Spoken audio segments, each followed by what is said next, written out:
seems to be a long weekend.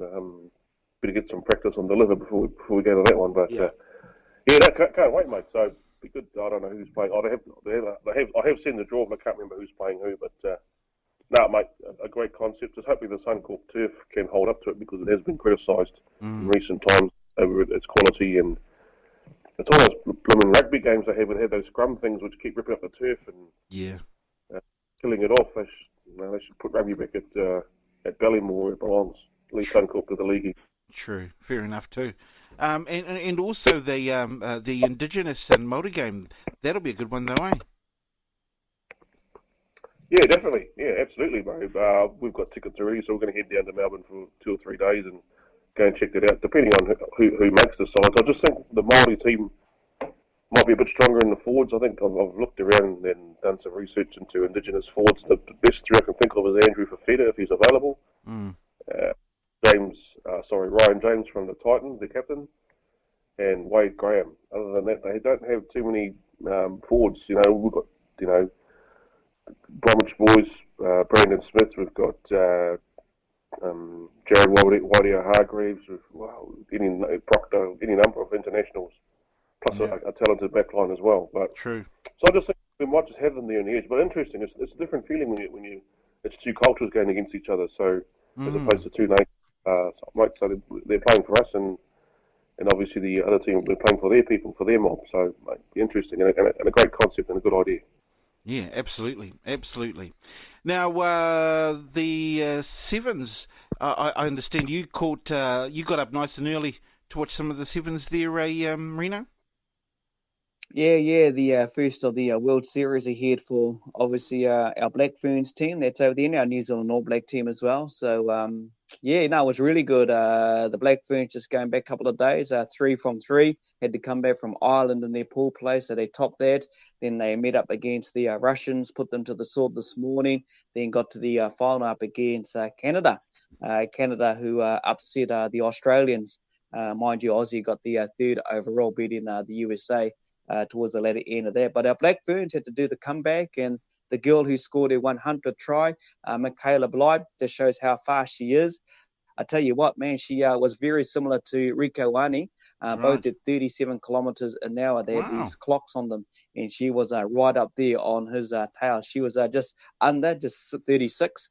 Take nothing away. That's basically nothing from Rico, who plays for the AB. So, the Black Ferns are very, very happy at the moment, obviously. If you win the opening of the Dubai Sevens, very proud moment for these new youngsters that are in the team as well. Likewise with the New Zealand All Black team, the Sevens team, there's a few young dudes in there. The young blonde guy from up Northland there, and young Sam, he's been playing really well. So, it's going well, Keithy. Good for the Black Ferns, and hey, they're the number one team in the world. We know the Aussie girls won it last year, the World Series, just because of the off moments. But for me, I think the big picture shows there's a future without one of their main marquee players who's just recovering from tearing her Achilles, and that's Portia Woodman. Just got a cast off the other day. So they're doing it tough at the moment without her and the speed and the experience she brings. So overall, you've got the number one female Sevens player in the world, Michaela, who's playing for them. And, so good on them. It's a great result for the Sevens. And just touching back on Sevens, locally for the secondary schools, the big one's currently underway this morning up there in Auckland. It's the New Zealand Condor Sevens, which sees our secondary schools all going head-to-head. I'm guessing you got a couple of teams from over in Gizzy.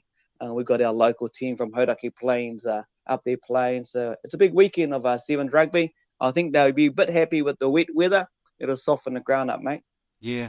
Also, I'm sure you'd be pleased to hear about this. The lady Tyler Nathan Wong, who has got connections to our area here. Of course, she featured quite prominently, I suppose, in that final in Dubai, scoring 2 tries, as well as I think it was a couple of conversions too. So, nice to see a bit of local talent up there in the big time too, eh? Oh yeah, and it's not the first time we've had local players do well and sort of represent the circles, but she's one of those rare talented finds, and she's even the way when she gets interviewed on TV, she's she's sort of well presented and definitely a good ambassador for women's rugby and, very good on the field as well. She carves up quite a bit and, that's the sort of player that anyone would sort of really like in their team. And, I wish them the best of luck over there. Yeah, absolutely. She's the whole team really has been going pretty well, though, haven't they, Reno? Yeah, they have been actually. Because look, they're on the high of what they've done in San Francisco. Just overall. So a lot of pressure on the girls, and especially having these young ones. That's what I like, is these new young girls coming on through to get in the environment and just being proud to represent the country and play what they love now. And who would have thought all those years ago? We've always talked about it, Keithy. We loved the ladies' game and always thought they were well underdone when it came to the celebrations or recognition. So very much so. I'm happy. I'm over the moon to see them being recognised now and getting the coverage, whether that be TV, media, or social media. They deserve it. And I know it's a bit late coming, but I'm happy as, mate. The men have also been doing pretty well. Obviously, 3 out of 3. So they've got to be pretty happy. Even though I wouldn't say the teams that they've gone up against haven't been the strongest, one would say, but still, that's always nice. 3 out of 3, eh? Yeah, totally, mate. You just got to keep winning and keeping that formula going. So if you get the momentum rolling, hopefully you'll come home somewhere on the podium, mate. Yeah, absolutely. Anyway, we're going to go to a break. We'll be back with more Full Time right after this. Turanga FM. You're listening to a podcast produced by Turanga FM, #1 iwi radio station in Aotearoa. We play each full-time session on Turanga FM Saturday mornings at 10 a.m. You can listen in live on our Turanga FM media page. Just click the main Turanga FM logo to tune in online. Or if you're in the Gisborne area, we're on the radio frequencies 91.7, 95.7 and 98.1. Also check out the Full-Time Facebook page where you can listen to the podcast again. Make comments and click links that will lead you to other ways to listen to the podcast, such as Spreaker, iTunes, SoundCloud, Twitter, YouTube, Podchaser and Tumblr. Right, let's get back to the Fools on Full Time.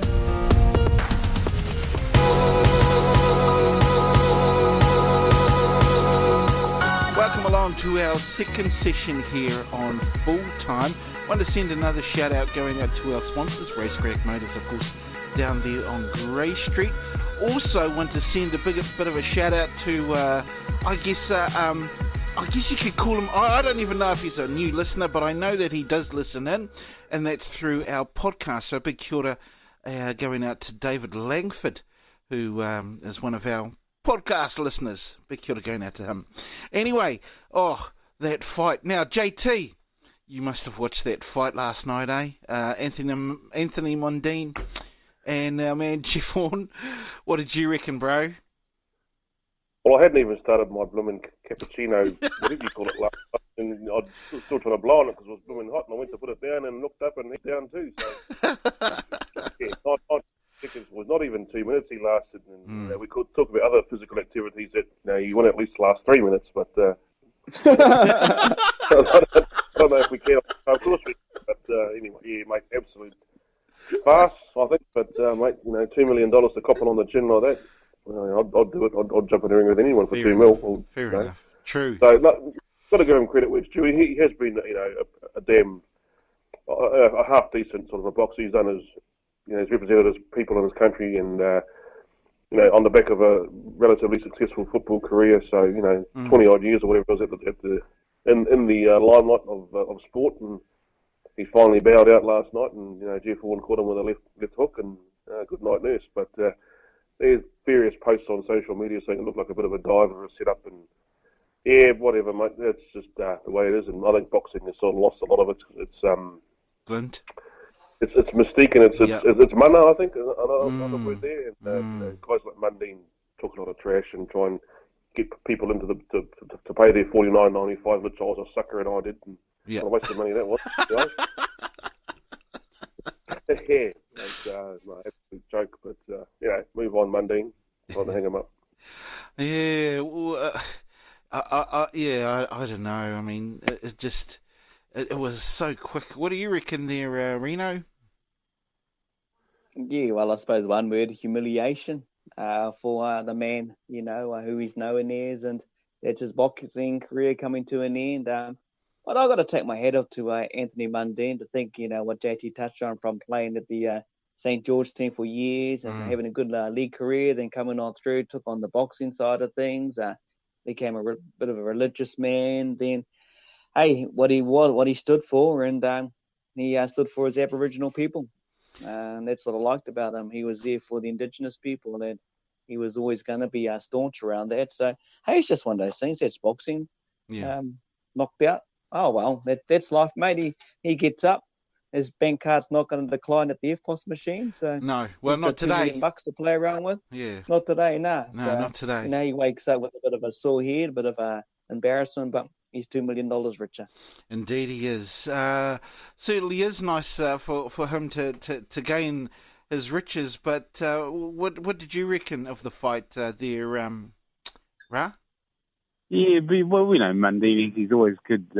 He's always good entertainment, no matter what he does. He's become political over the last a few years, and next year I think that sort of raised his price index, I think. And good on him for voicing his concerns about his people, and very talented athlete, and one of those crusaders for Aboriginal rights, I suppose. But he's not getting any younger, so I suppose he has to really kind of push the envelope on getting as many fights as he can. So good on Mr. Mundine, whether you like him or not. He'll always be the thorn in somebody's side over there, and you need characters like that in sport. It just makes it a little bit more interesting, as I say, whether you sort of like them or you don't. I mean, a little bit like the full-time crew. We've got a few characters in amongst us, so you need that sort of a little bit of an ingredient. So good on Monday. Well, Mundine, JT, he probably put more shots in the weigh-in the day before than he did in that fight. Hey, bro, what do you reckon? Oh, mate, I've had more shots at a nightclub than that. But no, very like I said, part of the promotion of the game of the event, rather. And boxing has become an event, I guess. But really disappointing performance from him. I guess we'll be rearing that and thinking, oh well, time to move on. But just wondering which one of us is Mundine if we're the full-time crew is likened to that. Which one of us talks the most trash? I'll be Manny Bill. I've got a pretty. Keithy must be You'll be the poor one. You'll be the poor Money Bill. Yeah, the poor Money Bill. I won't be Mundine because I wouldn't have kicked those girls out. I mean, Sonny Bill. I think that title falls on you there, JT. Too bad you ain't got $2 million, eh? Too bad we haven't got $2 million for you. Sorry, bro. Next week, maybe? No. I'm mundane.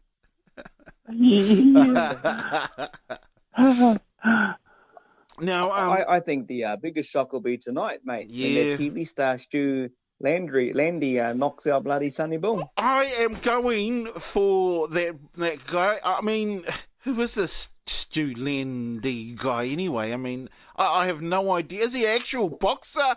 What is he? Reno? He's just a reality TV star. Oh, you're kidding me. So he's not even a boxer. And the New Zealand champ, is he still the New Zealand champ? Is Sonny Bill Williams still the New Zealand champ? Of course he is, Keithy, in your eyes. You know that. You're a big fan. Well, I'm not. More like New Zealand chimp, isn't it? How did he win that bout? I don't know. How the hell did he win that bout anyway? It certainly wasn't from a professional. I don't think he's fought a professional, has he? Has he fought an actual boxer? Reno, you know, don't you? Because I don't. I wouldn't have a clue. Mate. I think the guy he fought had some visual impairment going on there. But hey, like everyone said, he's New Zealand's big chump. He came out in the media yesterday and wanted the beautiful ladies not to be there. That's